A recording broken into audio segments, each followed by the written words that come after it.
great wine. Is there a better pairing? I'm Claire Halloran from TarraWarra Estate, and we're proud to present tonight's Ears Wide Open, Vivaldi's Four Seasons. The tastes of delicate fruit, honeysuckle and the aromas of spring. Our 2018 Marsan Rusan Viognier evokes spring and new life, and new opportunities from the Yarra Valley's historic landscape. Hints of oak, citrus fruit and a tinge of acidity.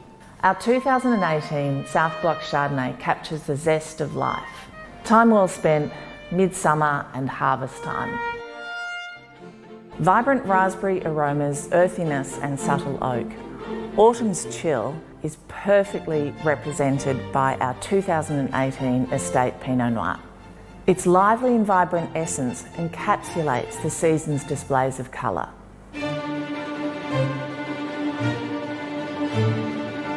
Winter spice, blackberry and plum. Our 2017 J Block Shiraz perfectly captures the essence of the winter season. It's a misty morning, a chill in the air and a perfect companion by the fire on a cold night. The Four Seasons, brought to you by TarraWarra Estate and the MSO. It's the perfect pairing. Receive 10% off our Four Seasons pack now at tarrawarra.com.au/MSO Ears Wide Open.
Margali, Nalimbe, Yada Bilangba, Tilbrook. Be here with love and respect. Yaragawa, Nalimbe, Gadaba, Yalukit, Wilam, Bekut. You have come together on the land of the Yalukit Wilam. Banjil, Biraranga, Bunwarang. Bunjil's river country of the Bunwarang. Windara, Nalimbe, Nanjin, Yalingbu. Why have you come today? Nanba Tilbrook, understand and respect our country. Nalingu, Tilbrook, Wurungi, Big Bunwarang. Come here and respect the strong Bunwarang country.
Thanks, Tiffany. Good evening and welcome to this very special Melbourne Symphony Orchestra event here in Hamer Hall.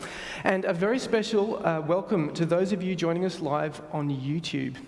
My name is Nick Bochner and I am the MSO's Assistant Conductor for Learning and Engagement, and I'm also a cellist in the orchestra. Tonight is MSO's first orchestral Ears Wide Open for 2021, and our first orchestral one in more than 12 months. We're very happy to be presenting this to you again.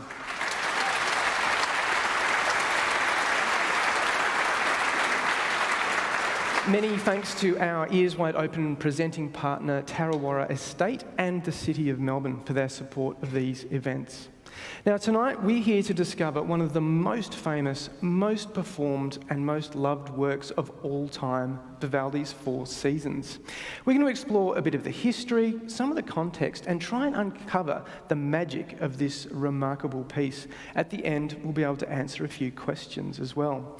Our audience here in Hamer Hall has already emailed their questions through, and if you're watching on YouTube, we want to hear from you too. So please add your questions to the live chat throughout tonight's event. The music you just heard there was the opening of Spring, the first of the 4 violin concertos that are together known as the Four Seasons. There's a very good chance that you will have heard that bit of music before, even if you've never been in a concert hall, but that piece is so famous and so generally appealing that it ends up being played in all sorts of contexts: advertising, weddings, functions, films, and TV shows. It's easy to imagine that it was a smash hit when it was written and has been universally loved and played ever since. That's not actually the case. After his death, a few of Vivaldi's instrumental works remained on concert programs, mostly in France, and just a few appeared in books of violin studies. But by the second half of the 18th century, he had fallen into virtual oblivion and none of his music was played. He was only rescued in the middle of the 20th century, kind of as an addition to people discovering Bach. They also discovered Vivaldi. It's kind of interesting to me. I think we love to imagine that our modern times are so incredibly fast-moving and that we think of attention spans getting shorter and shorter. But you have to realise that someone as influential and innovative as Vivaldi could die a pauper simply because he couldn't keep up with what was, in fact, a constant push for novelty and product. Perhaps things aren't quite so different these days after all. Like so many composers of the time, Vivaldi faced financial difficulties in his later years. His compositions were no longer held in high regard. They'd sort of become really quite outmoded. In response, Vivaldi decided to sell off a whole lot of manuscripts and try and restart in Vienna in the service of the Emperor Charles VI. Unfortunately for Vivaldi, Charles VI died quite soon after Vivaldi arrived in Vienna, and that left him impoverished, and he died himself quite soon after. He received a pauper's burial. The church and graveyard where he rests no longer exist. In 1926, in a monastery in Piedmont, researchers discovered 14 bound volumes of Vivaldi's work that had previously thought to be lost during the Napoleonic Wars. These volumes alone contained 300 concertos, 19 operas, and over 100 vocal instrumental works. While I've got these amazing musicians here on stage with me, let's just hear a little bit more of Spring.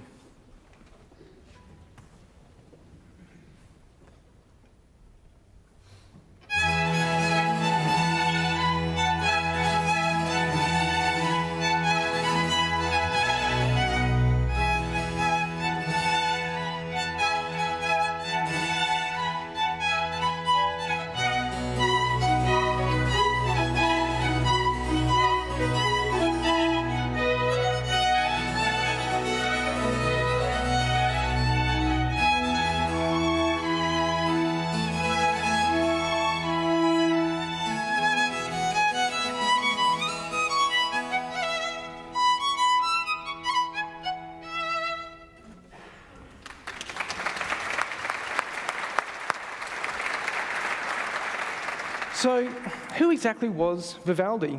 He was born in Venice in 1678. He was one of 5 children of a working musician. He came from quite a poor family. There seems to have been a little bit of doubt as to whether he would survive for very long because he appears to have been very hurriedly baptised, a sign that they thought he may not have been long for this world. It seems that he actually had really bad asthma, and that may have been why he was so sickly as a child. And this was also the reason he ended up not pursuing a career as a priest. He was ordained in 1703. It was quite common for at least one son of a poor family to become a priest. But in that year, he began his long association with the Ospedale della Pieta.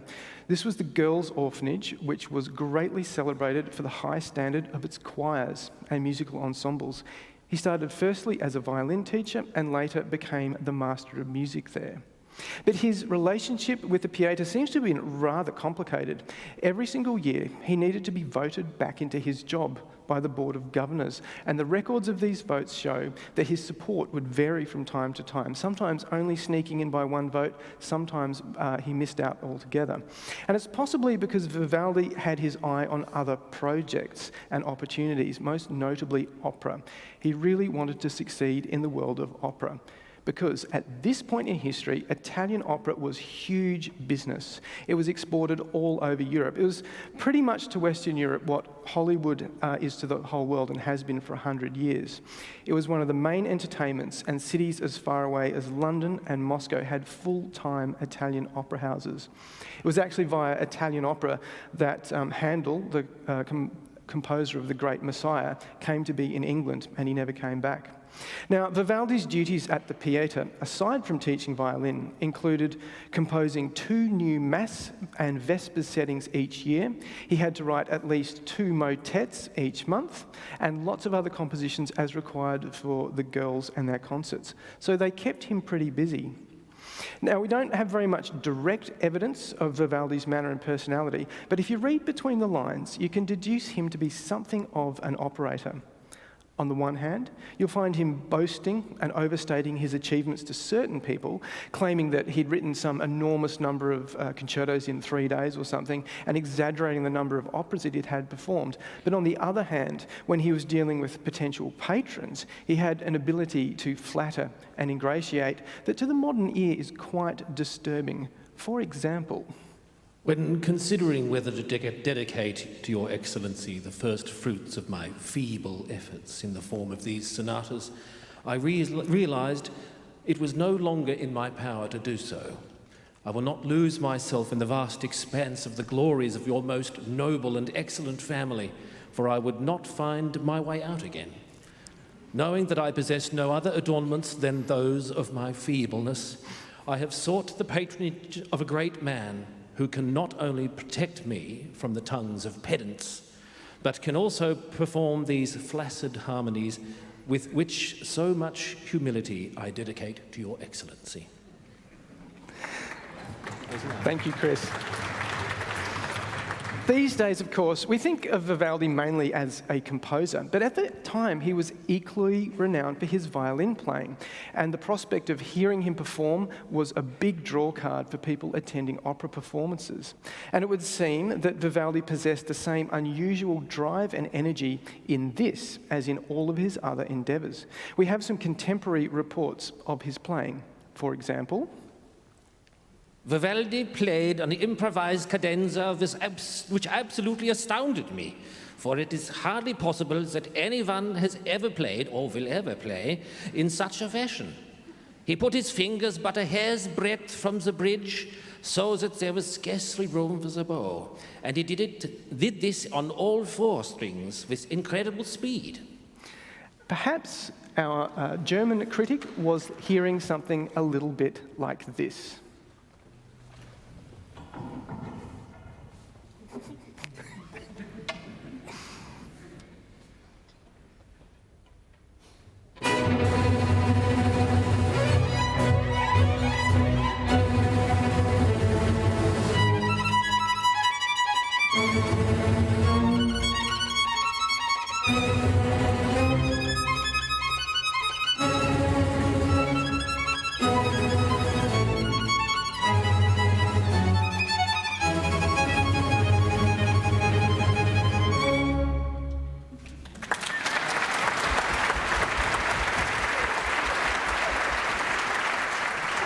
Amazing, Tiffany. It's really quite mean of me, obviously, to ask you to play something that was at one time the most difficult thing anyone had ever played on a violin. I'm just going, can you do that now? And there it is.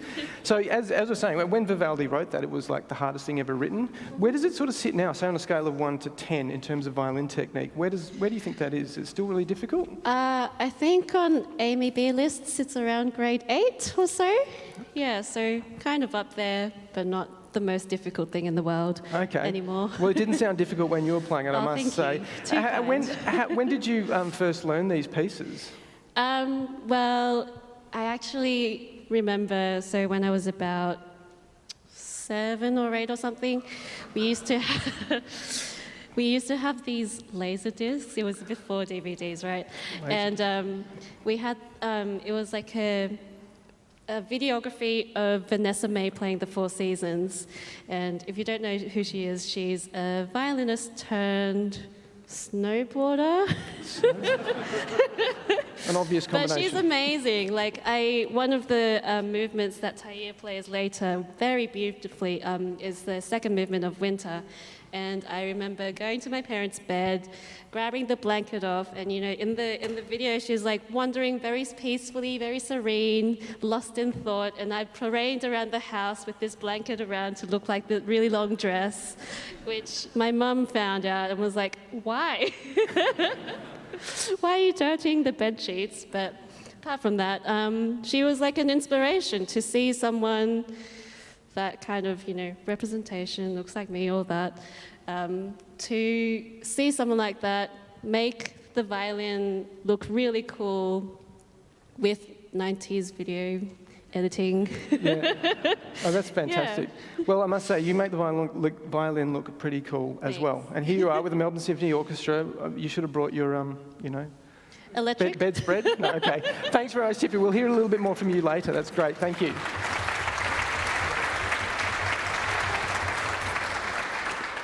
Now, this critic, who's obviously from Germany, who heard Vivaldi play, he spent quite a few weeks in Venice with Vivaldi, and on another occasion, having heard him play in his house, he made another comment. He played unusual and lively pieces, to be sure, but in a way that lacked both charm and a cantabile manner. So it's very clear that Vivaldi was pushing the boundaries of what was considered good taste at the time. Now, it's worth remembering that in the early 1700s, the violin, which we think of as this great old thing, it was actually quite a new bit of technology. And players and composers were still finding out new ways to use it and things that they could do with it. And Vivaldi played a very important role in this process. Probably the most similar thing I can think of in recent history would be perhaps Jimi Hendrix and the electric guitar. The electric guitar had been around for quite a while, and then someone like Jimi Hendrix comes along and develops a whole new sound and approach that immediately becomes internationally adopted. That's what Vivaldi did for the violin. While extending the technique of the violin, Vivaldi also made a lot of progress with the concerto. This is a form where you have a single instrument in contrast to a larger group of instruments. Now, as I said earlier, the pieces known as the Four Seasons are in fact a set of 4 violin concertos. Before Vivaldi, there were pieces in which smaller and larger groups of instruments alternated, but Vivaldi started to compose in a way which elevated a single solo instrument to a higher status. And this laid the basis for the development of the concerto form, so that over the following 2 centuries we would get these amazing huge pieces. And it's possible now for a musician to make an entire career of touring the world playing solo parts in concertos. This development of the concerto is one reason why Vivaldi is best known now as a composer. The other is that his idea of making a set of pieces tell a complete story with music alone was really quite radical. So, how does music represent something non-musical? Well, in music, there are 3 main ways of representing things. The first is to have music that has the general character of the thing being represented, and that's what we hear at the beginning of spring. The second is to have music that imitates the actual sound of the thing being represented. So, for example, birdsong is something you frequently hear in music. And the other one is to have music that already has clear associations with something else. And that can be, for example, hunting horns or bagpipes. If you've been listening closely, when we heard that a little bit of the third movement of spring, the cellos were imitating bagpipes to suggest a sort of a peasant dance. Wedding bells are another one that you can use in music to immediately evoke a non-musical suggestion. Now, most of the music in the Four Seasons falls into the first 2 categories, general character and representing sounds. We've already heard the start of spring. In that case, we've got a passage of music that has something of the character that's being described. It's cheerful, sprightly music, but it could be cheerful for any reason. It matches very well with the arrival of spring. The same goes for the start of autumn, and it seems that in Vivaldi's view of the world, summer and winter are rather hard going, and spring and autumn are a relief. And I must say, I thoroughly agree with him. In both of these openings, they're quite similar. We get these nice, clear, predictable phrase structures, and they then provide this very tidy framework for the more unorthodox storytelling elements that they alternate with. Let's have a listen to the opening of Autumn. Listen out for the first phrase being repeated quietly, and it's then followed by a different idea that's still related to that first idea.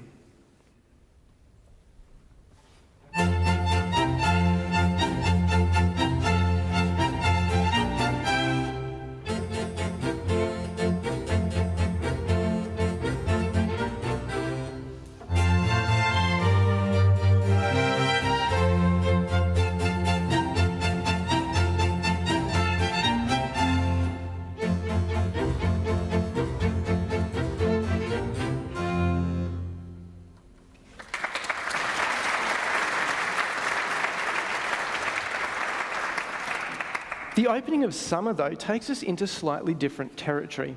In spring and autumn, Vivaldi portrayed this general cheerfulness to match the season.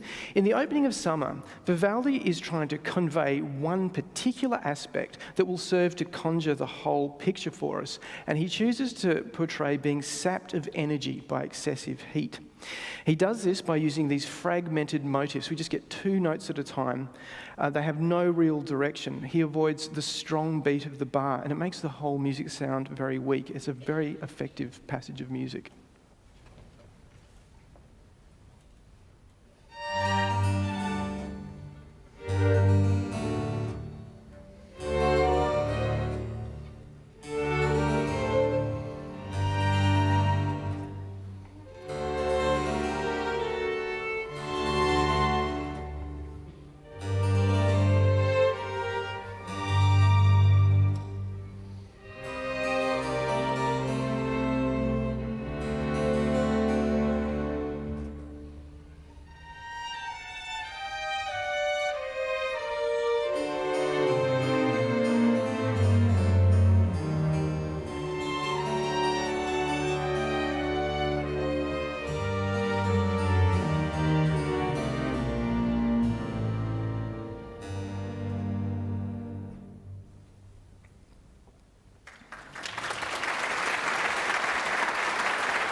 We were on tour last week in regional Victoria, so I was lucky enough to hear this group play these pieces quite a few times. And as I was listening to that and thinking about Vivaldi and his asthma, it occurred to me that it's quite possible that that is the first and maybe only ever depiction of thunderstorm asthma that you will ever hear in music. So what Vivaldi does with these seasons, he evokes the general feeling of the season, and that acts as a sort of a background for his canvas. And then he proceeds to populate this sonic landscape with things or events that are characteristic of the time of year. Birds are a very big feature of spring and summer. Let's have a listen to a few of the birds from spring.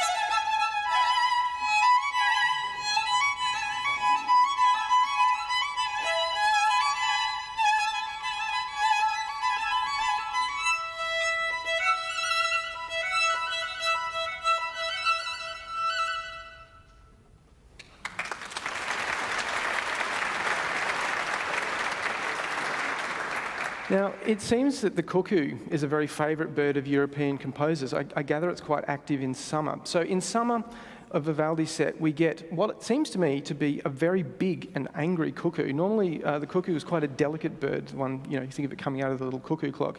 In Vivaldi's set, it sounds very large. But I think it's actually that what Vivaldi's doing here, he's taking a little bit of poetic license, and he's allowing himself to use this cuckoo idea, the falling third cuckoo, and he gives himself the chance to do some more of his exciting and fancy violin playing.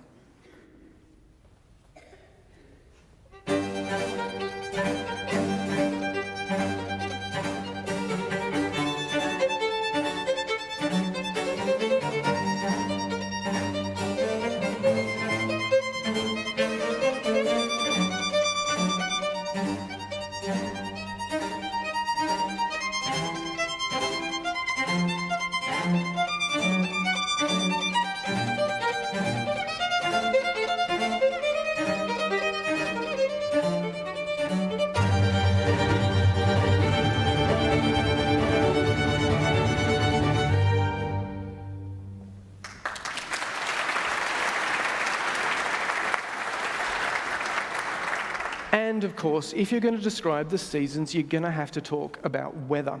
So in 3 of the 4 concertos, winds are a very big part of them. The south wind always appears as a welcome and gentle thing. This, even in winter.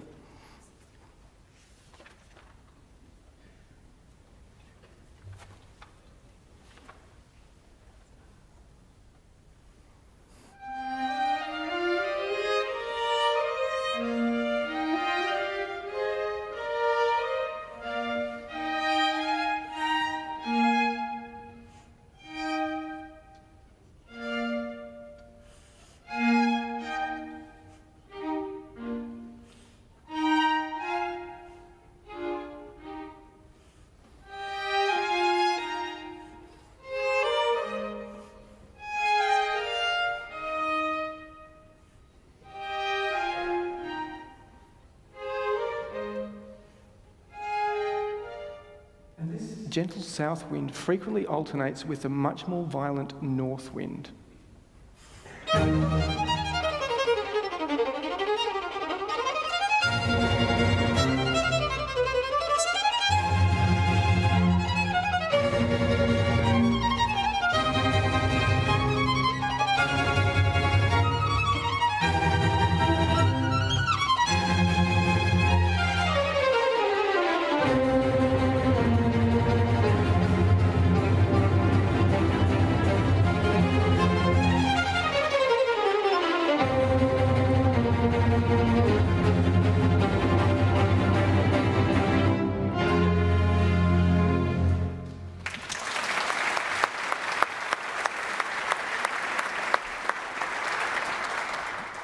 Now, you might be wondering how I can be so sure that that's a south wind and that's a north wind. Well, Vivaldi went really all the way with the pictorial aspects of these concertos, and he provided them with accompanying sonnets.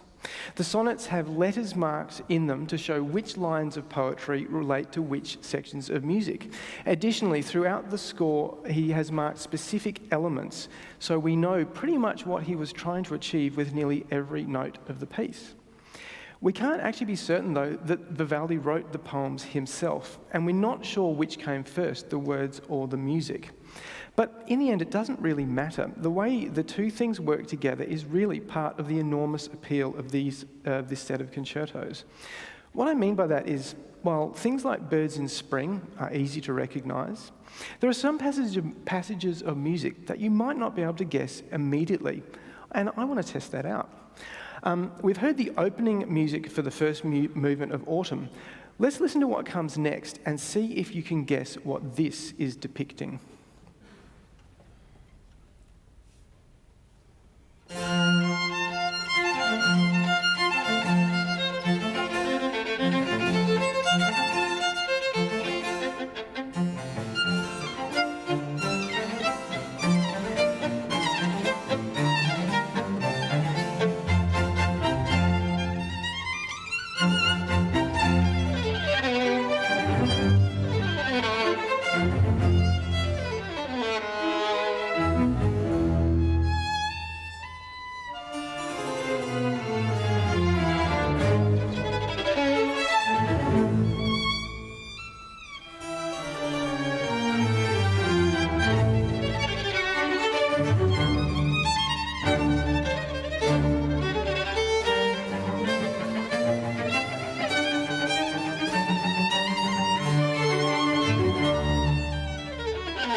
If you didn't already know, could you tell that that passage of music is describing the drunkards at the harvest festival?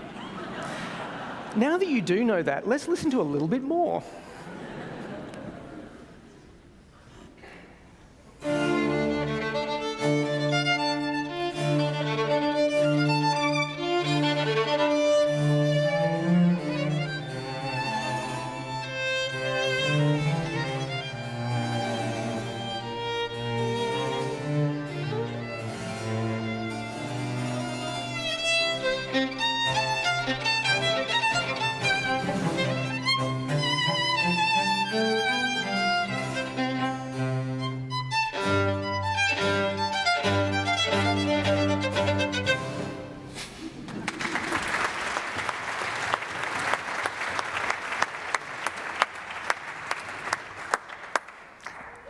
Don't run away, Anne-Marie. Now, you do drunkards very, very well. It's a little bit disturbing. We're not going to talk about that, though. Not based on personal experience? No personal experience. Me neither. What I do want to ask you, though, is I imagine that you've grown up hearing these pieces from a very early age, because you come from a very musical family, don't you? Yes, it's so both my parents are classical musicians, and both sets of grandparents are classical musicians as well. Wow, that's right. I mean, Keith and Christine were both in the orchestra. I had got great pleasure of sitting next to your dad. Yeah. But your grandfather. Just thinking about, so we're talking about music that represents things. Tell us about your granddad. So the storytelling tradition. Yes. So my grandfather on my dad's side was Tommy Johnson, a very well-known tuba player, and he played in literally thousands of movie soundtracks. So like Indiana Jones, Titanic, Mission Impossible, just thousands. But the most famous is probably, in Jaws, when the shark's lurking around about to strike, that melody that builds the tension. That's my grandfather. Some of the most famous two notes ever played in any film score. Sure. Your granddad played. There you go. Yeah. So yeah, that's really amazing. Because I mean, as I say, this music is actually the forerunner of film music. So I think your grandparents would be feeling very proud if they could see you right now. Oh, I hope so. Thank you. Great. Thanks, Anne-Marie. Brilliant. I'll grab that.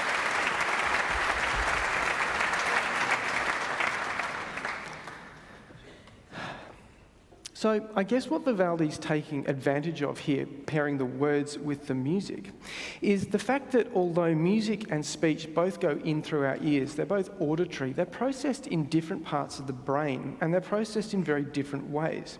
So that means if you have something described in words, and then you have it described in music, it doesn't feel like duplication. It actually feels like amplification. It's sort of like having your imagination fired from two sides at once, and it really lifts things up. There's another practical aspect to this different processing of the information, and that means that we can comprehend multiple musical things going on at the same time, and we can't do that with speech. Just a quick demonstration. Chris, will you help me with this? We're going to read 2 lines of the poem that goes with Spring, and we're going to read them at the same time. To the goat welcome herd sleeps with murmuring his trusty of dog fronds beside him. and trees. And that's Sorry, completely incomprehensible, right? But if we now hear this,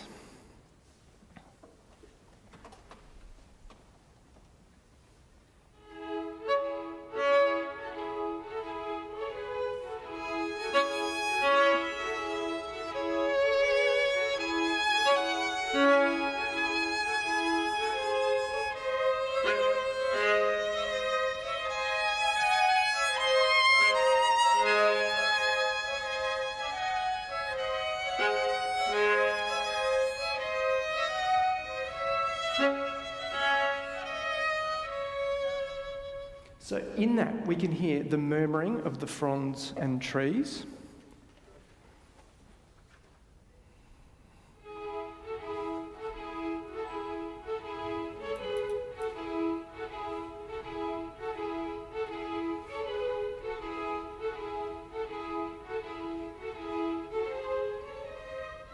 And we can hear a distant barking dog.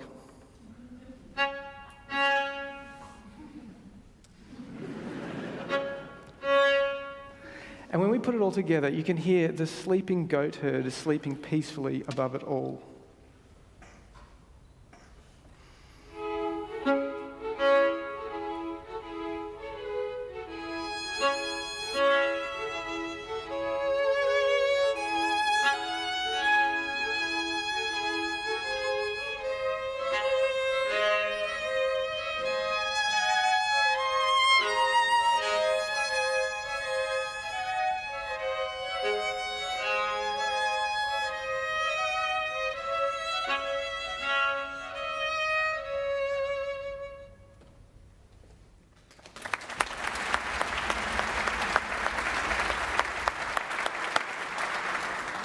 One of the great things about presenting the 4 seasons here this evening is that it means we get to demonstrate the incredible versatility of these amazing musicians of the Melbourne Symphony Orchestra.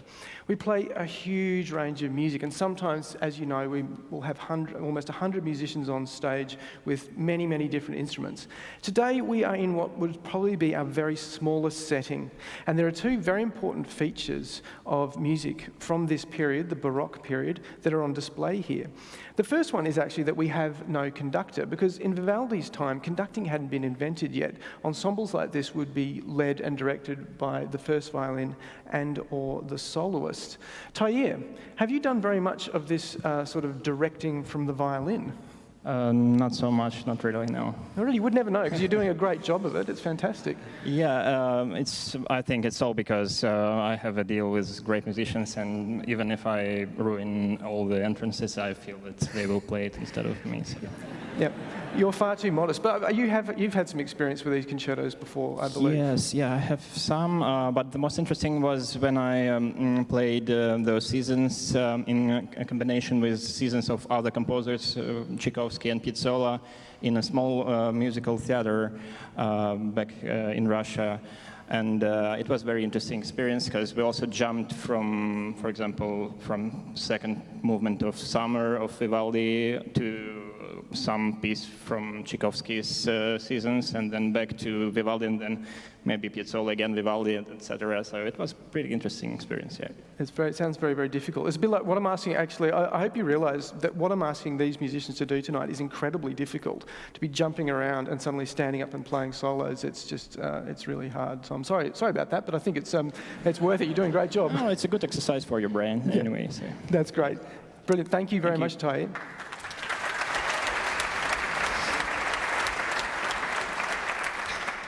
And the second very important feature of Baroque music is that it always has what's known as continuo. And today we are very fortunate, sitting over there behind the harpsichord. Is that your harpsichord? It is. Okay, he brings his harpsichord with him, is Dr. Donald Nicholson, and he's an expert in all things Baroque and continuo. So can you give us an idea, what is continuo? So continuo is a wonderfully simple idea. You create a bass line and you put a whole lot of instruments, usually melodic instruments such as cellos and basses. Their job is to play the bass line. Keyboard players such as myself, we also play the bass line, but then we're also adding chords. The idea is that the bass starts at the beginning and it finishes at the end and everything else fits over it. So we are the rhythm section of the 18th century orchestra. Right. And it's interesting that you bring up that analogy of the rhythm section because it makes you think of jazz and improvisation. And mostly in classical music, we don't do a lot of improvisation, but you're kind of making your stuff up as you go along, right? About 95% of what I'm playing here is just all improvised. It's based on, we have a whole lot of shorthand notation ideas. We get, above the bass, we have a bunch of weird-looking numbers. And from the numbers, do we have an example of that? Do we have an example to show on the screen? I can't remember. I was hoping we would. But essentially, it's a line of music with just numbers. There it is. Hey, so there it is. Across the bottom, you can see it says Basso continuo. So can you play just what that says without adding anything extra to it? Here we go. Just giving us what the numbers say. So the first one is nothing, so that means I play a triad. Then I play 6. 6/4 means second inversion. 6/4-2 means a third inversion, dominant, half diminished 7. And 3/5-7 means a diminished 7. So what the numbers are doing, they're saying you've got the bottom note, and the 6 means a note Six notes above. 6 notes Exactly. above, and 5 and 4, etc.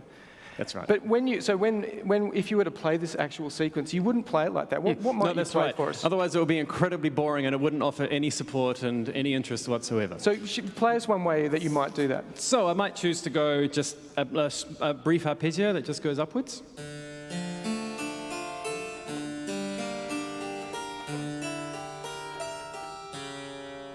Or I might want to do something a little more melodic.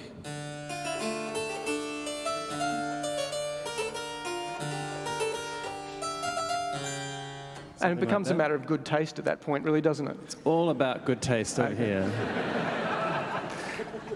Always very tasteful, Donald. But now, something else that I think is interesting, I understand that you're an expert in French Baroque music. Correct. And this is Italian Baroque music. So for everyone listening out there, can you give them any quick tips so they can sound really knowledgeable? If they hear a bit on something on the radio, they go, oh, that's French Baroque, not Italian. This is the take-home message. Okay, so French music and Italian music of the Baroque tells us everything about Western classical music for the next 200 years.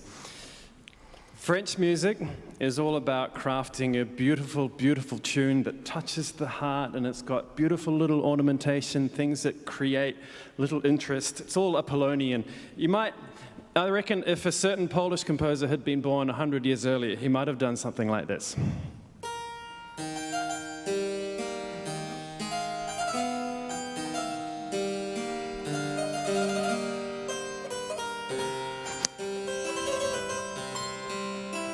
So that, about as simple as you can get, is what a French-style tune is. Beautifully crafted with lots of ornamentation. But the Italian? And Italian, on the other hand, they were all into this idea of losing yourself in the moment and going completely over the top, getting all Dionysian and drunk and just generally pushing everybody to the absolute limits. And it can be a huge amount of fun. So if you were to hear something like this, you would know for sure that it's Italian.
Thanks, Catherine. That's amazing.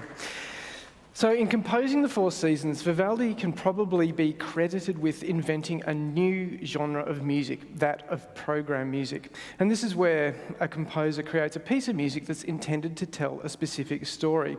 This form would reach its pinnacle with Richard Strauss some 200 years later. In his epic tone poem, An Alpine Symphony, for example, we get this continuous 50 minutes of dynamic musical storytelling. And when you get to that point, it actually is quite similar in feel to modern cinema.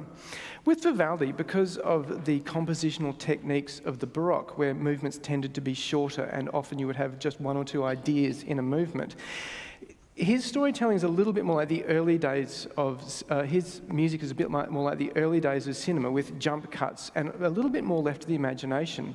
This relative simplicity, though, it's not actually a drawback. It really contributes to the appeal of the piece.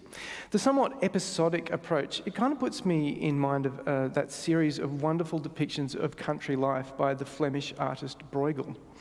Now, while much of the Four Seasons achieves these striking depictions through a series of panels or frames, there is one quite dynamic section, the last movement of Autumn, and it depicts the hunt. Now, we're going to hear this whole sequence. Vivaldi still sets the scene with character music. He uses a kind of lilting rhythm that puts us in mind of horses.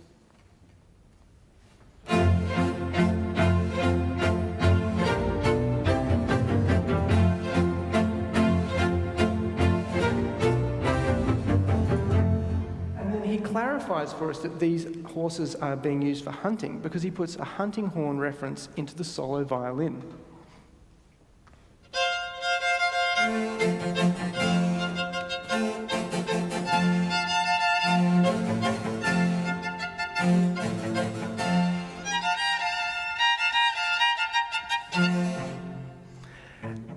And then so we've got our horses, we've got our hunting horn, and then the chase is on. We have the fleeing animal.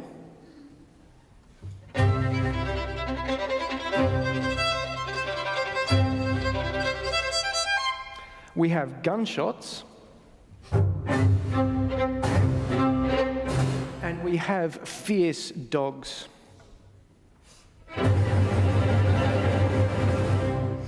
So in this movement, it's one place where you can hear this kind of, the different musical elements being used in a dynamic way, and they interact.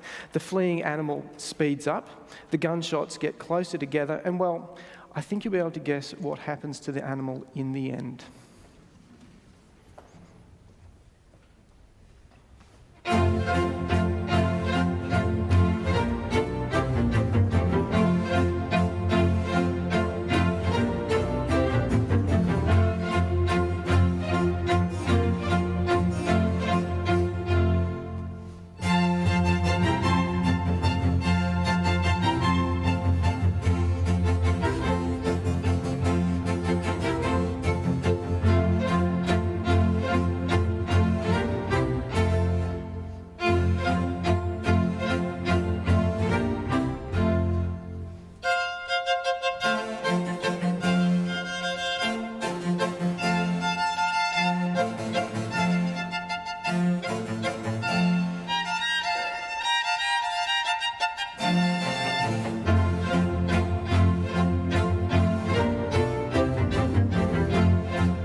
Thank you, Anne-Marie. So one of the questions that I wanted to try and answer is, why are the Four Seasons so incredibly popular? And it's actually quite hard to answer. At the time, they were actually quite popular, even though they fell into oblivion. Vivaldi's concertos were generally quite popular because they were suited to performance in lots of different situations: churches, theatres, banqueting rooms, concert halls, and music societies. And this versatility meant that they could work in most settings, and that was one of the things that lay behind their immense popularity. In modern times, the lasting appeal of the Four Seasons in particular is probably attributable to the surprisingly potent effect of combining pictorial elements with traditional concerto elements. I really think that has to be at the crux of it, because much of the music in the Four Seasons is quite similar to the hundreds of other concertos that Vivaldi composed in his lifetime, but none of those have ever had the appeal that these do. And in the same way that combining these elements clearly fired Vivaldi's imagination, it does exactly the same for interpreters, and it seems to give them license to try all sorts of things. I think you might have noticed Rowan really revelling in the depiction of the drunkards there. That's just one of the things. It's really, really great when you hear that. And this sort of level of fun and engagement that performers have, it carries over and really increases the enjoyment for the listener. In Winter, for example, it's quite common to add an instrumental effect called sul ponticello to the music. Toya, can you just demonstrate sul ponticello? Well, the normal violin sound is like this. You play with the bow somewhere between the bridge and the fingerboard. Sul ponticello means on the bridge, and when you play with the bow on the bridge, and somehow that seems to evoke for us a sense of icy coldness. It's quite common to use that sound in Winter. It's not something that Vivaldi actually specified, but it does feel to me like it's very much in the spirit of the endeavour. Let's have a listen to the beginning of Winter.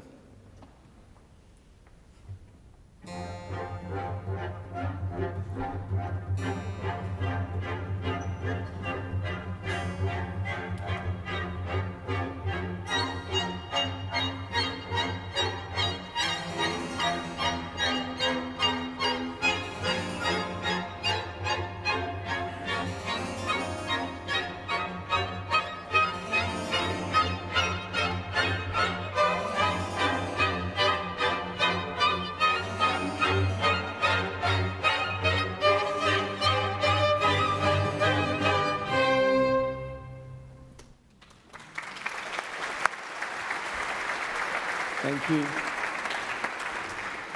So just collecting some of the questions from tonight, and it's interesting, tonight's YouTube audience have been watching from places as far-flung as Turkey, Newcastle, I assume Newcastle, New South Wales, but who knows, Jan Juk, southern Tasmania, and of course, Melbourne. Now, one of the questions we have here is, can the Four Seasons be done with a larger orchestra, and how does it change the sound? That's a very good question, and again, like I said, in Vivaldi's time, the appeal of the Four Seasons now is actually also that it's very, very versatile, and that's why you might hear it at a wedding, because it will work with just 4 players as a quartet, but you can play it with a bigger group than this, and you just get a lusher string sound. I think the size group that we have here is probably ideal, and maybe similar to what they would have used at the time. Somebody has asked what inspired Vivaldi to write these 4 songs, and that's a very good question. We don't really know. In Vivaldi's time, they didn't write down a lot about themselves. He wrote no sketches. There's no records of what he was thinking about his compositions. By the time we get to someone like Beethoven, he was endlessly writing about his compositions, what he was planning, and he had all these sketches, and so we can trace the development of pieces. With the Four Seasons, they seem to just appear. It's possible that he wrote them when he moved to a place called Mantua. He spent most of his life in Venice, the big city, and when he went to the countryside, that's when he wrote them, and I actually wonder if he was inspired there. It's interesting to me that he would have spent much of his life in Venice writing music for the church, and he would have punctuated the year with the religious festivals, and there were many of them. The Four Seasons makes no reference to any of that. It's entirely about the weather and the animals and the seasons, and I think perhaps being in the country might have inspired him. Somebody asked, why do you think these concertos are so often used in film? What is so inspiring about these particular pieces in terms of other art forms? Well, I guess it's, like I said, Vivaldi somehow really sparked his imagination and kind of drove him to do something that no one had done before, and it still is so incredibly fresh. The depictions are so clear. So the fact that he was depicting something outside of music, I think, really still carries over, and they're very useful in that way. I think I could stay here and talk about the Four Seasons all night because there's just so much to talk about here, but I think we've probably run out of time. I'd like to remind you that MSO has a whole series of Ears Wide Open events, so please check our website for more details. I want to give a huge thank you to our Ears Wide Open presenting partner, TarraWarra Estate, and also the City of Melbourne. But I mostly want to give a huge thank you to these wonderful musicians of the Melbourne Symphony Orchestra.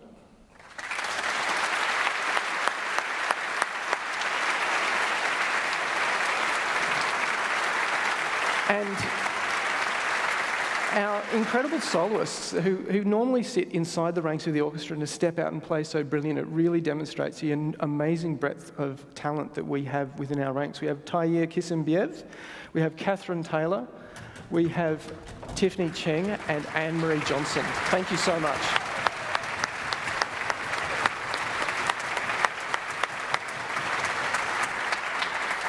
Now, I'm going to let Vivaldi have the last word tonight. It's very hard to choose your favourite movement of the seasons, but at a push I managed to do it, and I'm going to leave you with mine. It's the slow movement of winter. And in this one, we get to warm our toes by the fire as we listen to the rain fall on the roof. Enjoy.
Thanks.